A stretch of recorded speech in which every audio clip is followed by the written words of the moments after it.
যোৱা 22 এপ্ৰিল তাৰিখে জম্মু কাশ্মীৰৰ পেহেলগামত হিন্দুবিলাকক নিজৰ ধৰ্ম সুধি সুধি হত্যা কৰা হৈছিল আৰু তাৰ বিষয়ে আপোনালোকে সকলোৱে জানেই। কিন্তু আপোনালোকে জানিব বিচাৰি আছিল যে ভাৰত চৰকাৰে পাকিস্তানৰ বিৰুদ্ধে এই টেৰিষ্ট এটেকৰ বাবে কি একশ্যন ল'ব। কিহৰ বাবে ভাৰত চৰকাৰে নিজৰ বিৰোধী দলৰ লগত লগ লাগি পেলাই বৈঠক চলাই আছিল। প্ৰত্যেকে জানে যে ভাৰতখন এখন শান্তিপূৰ্ণ দেশ। ভাৰতে নিজে কেতিয়াও বেলেগ দেশক আক্ৰমণ নকৰে। কিন্তু ভাৰতৰ যদি কোনোবা দেশে আক্ৰমণ কৰে তেতিয়াহ'লে ভাৰতে তাৰ উত্তৰ দিব জানে। কিন্তু এই পেহেলগামৰ হত্যাকাণ্ডৰ পিছত ভাৰত চৰকাৰেও পাকিস্তানৰ বিৰুদ্ধে এটা মিছনৰ প্ৰস্তুতি কৰি আছিল। যিটো মিছনৰ নাম হৈছে অপাৰেশ্যন সিন্দুৰ। কি হয় এই অপাৰেশ্যন সিন্দুৰ আৰু ভাৰত চৰকাৰে কিহৰ বাবে ভাৰতৰ সাধাৰণ নাগৰিকক মুকবিল কৰিবলৈ পৰামৰ্শ দিছে আৰু এই মুকবিল আচলতে হয় কি আৰু সেইদিনা পাকিস্তানৰ ক'ত ক'ত ইণ্ডিয়ান আৰ্মিয়ে মিছাইলেৰে এটেক কৰিছিল। বলকচোন আজিৰ ভিডিঅ'টো আৰম্ভ কৰোঁ। নমস্কাৰ, স্বাগতম জনাইছোঁ ডিস্কভাৰী টু ৰাকেশ্বৰ আন এক ভিডিঅ'লৈ। যোৱা 6 তাৰিখে নিশা ইণ্ডিয়ান আৰ্মিয়ে পাকিস্তানৰ 6টামান বেলেগ বেলেগ ঠাই, কিন্তু পাকিস্তান গভৰ্ণমেণ্টে কেতিয়াও একচেপ্ট নকৰে যে এই টেৰৰিষ্ট সংগঠনবিলাকক পাকিস্তানে ছাপোৰ্ট কৰে। কিন্তু পাকিস্তানে এতিয়া পৃথিৱীৰ অন্য দেশৰ পৰা চিম্পেথি বিচাৰি আছে। পাকিস্তানে কৈ আছে যে ভাৰতে কোনো কাৰণ নোহোৱাকৈ পাকিস্তানৰ সাধাৰণ নাগৰিকক হত্যা কৰিছে আৰু পাকিস্তানে এইটো কথা উল্লেখ কৰিছে যে এই এটেকত পাকিস্তানৰ এজন 3 বছৰীয়া শিশুৰ মৃত্যু হৈছে। কিন্তু বেলেগ দেশবোৰেও এতিয়া বুজি পোৱা হৈছে পাকিস্তানৰ আচল চৰিত্ৰৰ কথা। ইণ্ডিয়ান আৰ্মিয়ে এতিয়ালৈকে পাকিস্তানৰ এজনো সাধাৰণ নাগৰিকৰ হত্যা কৰা নাই। ইণ্ডিয়ান আৰ্মিয়ে ইণ্টেলিজেন্সৰ পৰা ৰিপৰ্ট লৈ পেলাই সেইখিনি ঠাইতে আক্ৰমণ কৰিছে যোনখিনি ঠাইত একমাত্ৰ টেৰৰিষ্টবিলাক থাকে। ইণ্ডিয়ান আৰ্মিয়ে পাকিস্তানত সেইদিনা ৰাতি টেৰৰিষ্টবিলাকে থকা ঘৰবিলাকত প্ৰায় 9টামান মিছাইলেৰে আক্ৰমণ কৰি পেলাই সেই ঘৰবিলাক ধ্বংস কৰি দিছিল। तकरीबन 1-1:30 बजे के करीब सोए हुए थे सभी घर वाले। अचानक से धमाका हुआ। हम जागे, देखा अंदर धुआं ही धुआं था। आगे पीछे लगातार धमाके ही हो रहे थे।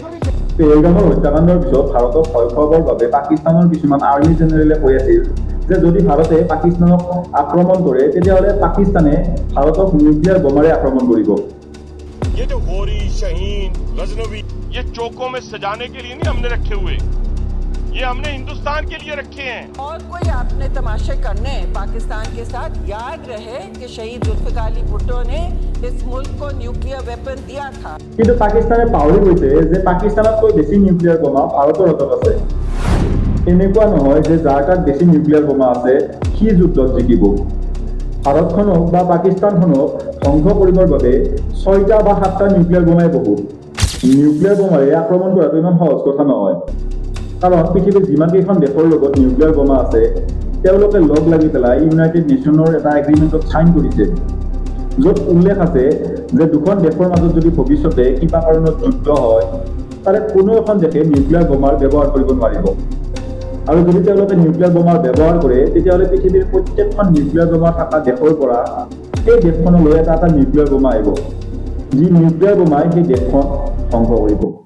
7 মে'ৰ দিনা ভাৰত চৰকাৰে ভাৰতৰ সাধাৰণ নাগৰিকক মকবিলৰ বাবে সাজু হ'বলৈ কৈছিল, অৰ্থাৎ যুদ্ধ হ'লে কেনেকৈ সাৱধান হৈ থাকিব লাগে তাৰ বিষয়ে কৈছিল।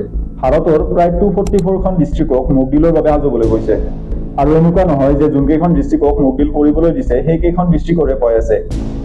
যোনকেইখন ডিষ্ট্ৰিক্টক মকবিল কৰিবলৈ কোৱাও নাই সেইকেইখন ডিষ্ট্ৰিক্টেও সাৱধান হৈ থকাটো জৰুৰী আছে।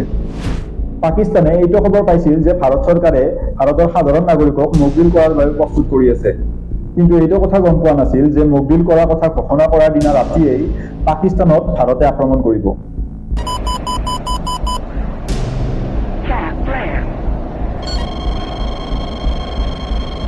পাকিস্তানে ভাবি আছিল যে পেহেলগামৰ এই হত্যাকাণ্ডৰ পিছত ভাৰতে পাকিস্তানৰ বিৰুদ্ধে একো কৰিব নোৱাৰিব, কিন্তু ভাৰতে পেহেলগামৰ টেৰৰিষ্ট এটেকৰ বদলা পাকিস্তানৰ পৰা লৈ ল'লে।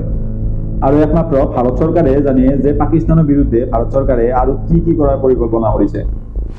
ভাৰত চৰকাৰে ভাৰতৰ সাধাৰণ নাগৰিকক যেতিয়া হৰ্ণ বা চাইৰেনৰ শব্দ শুনে তেতিয়া নিজৰ নিজৰ ঘৰলৈ যাবলৈ পৰামৰ্শ দিছে।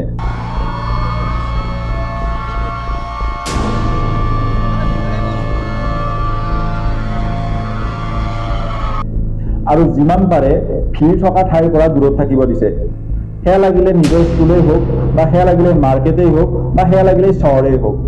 আৰু ব্লেক আউট মানে হৈছে মানুহবিলাকক নিজৰ নিজৰ ঘৰৰ লাইটবিলাক বন্ধ ৰাখিব দিছে, বিশেষকৈ যেতিয়া চাইৰেন বাজি উঠে।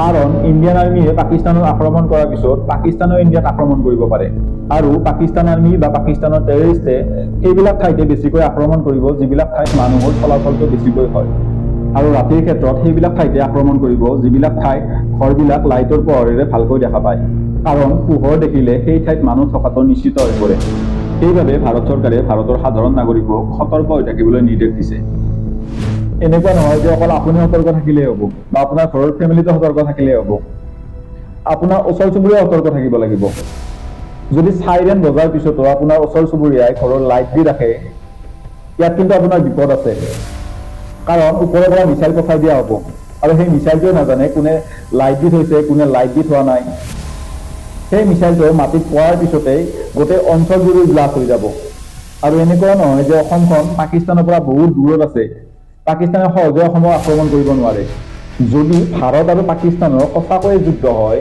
পাকিস্তানক বাংলাদেশ বা চাইনাই সহায় কৰাৰ চান্স কিন্তু খুব আছে যিহেতু চাইনা বা বাংলাদেশৰ আটাইতকৈ ওচৰত নৰ্থ ইষ্টখন বা অসমখন আছে সেইবাবে আমি অসমৰ নাগৰিকবোৰেও খুব সতৰ্ক হৈ থকাৰ প্ৰয়োজন আছে এনেকুৱা নহয় যে ভাৰতক সহায় কৰিবলৈ বেলেগ দেশ নাই আমেৰিকা ৰাছিয়া বা বহুত দেশ আছে যোনে কৈ থৈ দিছে যে প্ৰয়োজন হ'লে তেওঁলোকে ভাৰতক সহায় কৰিব আপোনালোকৰ মনলৈ এটা প্ৰশ্ন আহেনে যে বাৰ বাৰ টেৰৰিষ্ট এটেকবিলাক ভাৰততে কিয় হয় জম্মু কাশ্মীৰক লৈ পেলাই ভাৰত আৰু পাকিস্তানৰ মাজত কিয় যুদ্ধ হৈ থাকে পাকিস্তানে ভাৰতৰ কোনখিনি ঠাই দখল কৰি আছে বা চীনে ভাৰতৰ কোনখিনি ঠাই দখল কৰি আছে বা এইবিলাক কাহিনীৰ আৰম্ভণি কেনেকৈ হৈছিল ইয়াক লৈ পেলাই মই অতি শীঘ্ৰে আপোনালোকৰ মাজলৈ এটা ভিডিঅ' আনিম কিন্তু এই টেৰৰিষ্ট এটেকবিলাক বেলেগ দেশো কিবা কাৰণত চলাই থকা নাইতো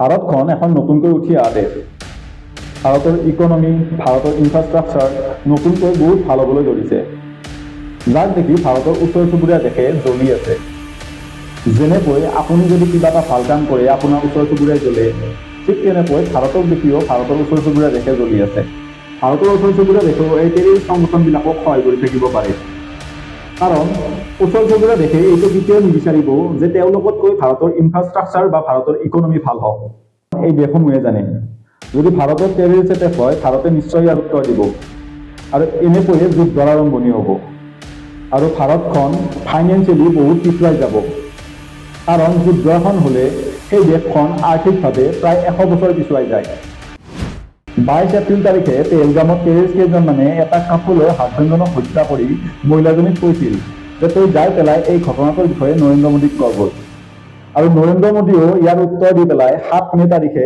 এই টেৰৰিষ্ট কেইজনক অপাৰেশ্যন চেন্দুৰৰ দ্বাৰাই কি কৰিব পাৰে দেখাই দিলে 24 मिसाइल छोड़े इंडिया ने और एक भी नहीं हम रोक सके और हैरानगी की बात यह कि अभी इंडिया ने किसी फौजी तंसीबात को निशाना नहीं बनाया এই টেৰৰিষ্ট কেইটাই সেইদিনা পেহেলগামত কালমা পঢ়িবলৈ দিছিল আৰু নৰেন্দ্ৰ মোদীয়েও 7 মে তাৰিখে তেওঁলোকক মহাভাৰত দেখাই দিলে यही 24 के 24 मिसाइल अगर हमारे किसी हसास जगह के ऊपर टारगेट किए जाते तो अब तक तो प्रोग्राम बढ़ चुका होना था